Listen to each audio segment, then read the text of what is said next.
अगर समय में पीछे जाना संभव होता तो आज हम पहुंचते हैं मौर्य साम्राज्य के सबसे अशांत दौर में।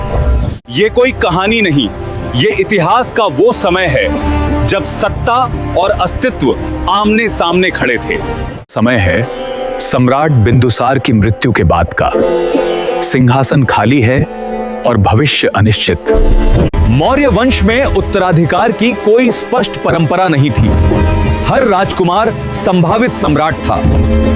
अशोक एक सक्षम सेनापति, लेकिन सत्ता से दूर रखा गया राजकुमार। ऐतिहासिक स्रोत बताते हैं कि सिंहासन पाने के लिए अशोक ने अपने 99 भाइयों की हत्या करवाई। यह निर्णय आज क्रूर लगता है, लेकिन उस युग में राजवंशीय संघर्ष सत्ता की राजनीति का हिस्सा थे।